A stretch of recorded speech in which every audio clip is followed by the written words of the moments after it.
Hey everybody, welcome back to our weekly show. Be sure to subscribe, like the video, comment down below, and let me know what you guys think. We're going to dive right into our top hottest comics of the week with March 10th, 2021, and these are going to be my top picks. So, starting off, Amazing Spiderman number 61. This one, I'm not too big of a Spider-Man fan, but I do have this one on here because I know it's going to be very popular. It's going to be the new first appearance of the new Spidey suit. And although I don't really like the suit, I know a lot of people really do. It's that gray, blue colored suit. It is an interesting suit. It looks more tech related, so we'll get an interesting behind the scenes with that. Just because, like, Nick Spencer has been writing Spider-Man right now, and it hasn't really been going too much, and I know a lot of people have been complaining about him writing, so hopefully this will make this comic just that much better.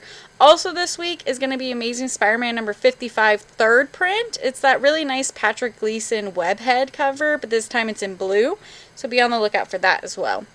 Also, we have Joker number 1. Written by James Tynion and drawn by Gillian March.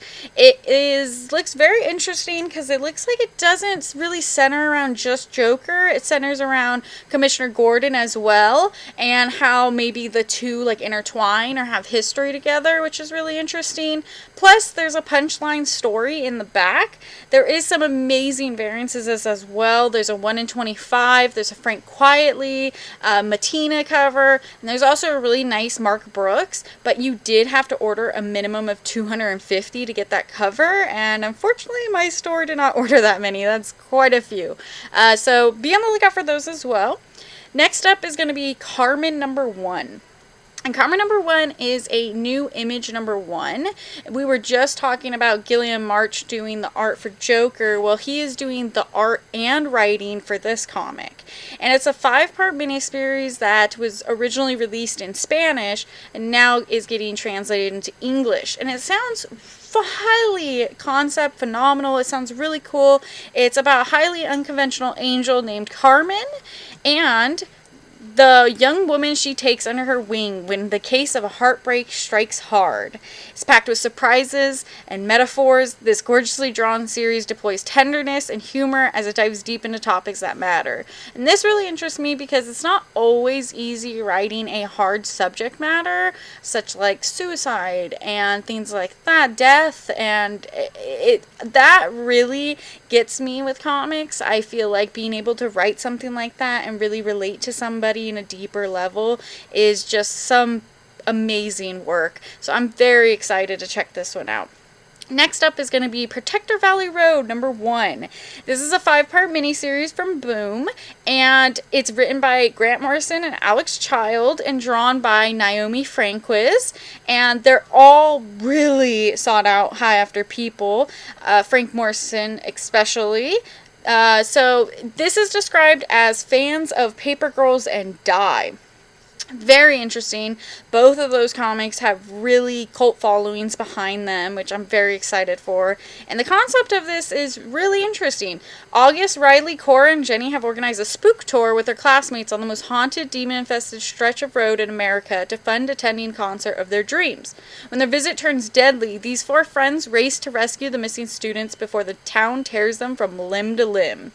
And this takes place during the 1970s in America, so I'm very looking forward to see what Boom has in store. Always grabbing Boom and Image number 1s. They're just some of the most fantastic comics, and they really are under-ordered, so check those out. Next up is going to be in our series Shoutouts. So these are comics I don't think are going to be the hottest sellers, but I do think are going to be selling pretty well throughout the week. And we're going to start off with Strange Academy number 9. I will always have this comic up. I love Scotty Young. I love Humberto Ramos. I love Strange Academy. I think it is a fun comic. I feel like everyone can enjoy this. And this one seems really fun. It's Parents' Day at Strange Academy, and that seems like a really fun journey, except for Calvin, who is a poor orphan. And so while the rest of the parents go on a scavenger hunt around the campus, Calvin and an unlikely friend face something truly scary. And I'm wondering if that something truly scary is the thing that's locked away in behind that door that Emily found. But we will have to check it out. Also, Thor and Loki Double Trouble #1. The Loki movie, or Loki TV show, is coming out in June, so I think this one's going to be a great one for everyone. Some fans of all ages, from young to old to everyone. It looks like a very fun comic. So this one is going to be written by Mariko Tamaki and drawn by, I'm going to say this name very wrong, I feel very, very sorry, Gurahiro? And it's the team that did Spider-Man and Venom Double Trouble, so I'm very excited and looking forward to that. Also, the artist did the Heroes at Home covers, which did really well, so very excited to see what the outcome of this Thor and Loki Double Trouble is. Next up, I'm going to kind of bunch these two together. It's Superman #29 and Wonder Woman #770. I pretty much think these are just going to be really great jumping on points for these comics, especially if you haven't been collecting Superman for a while.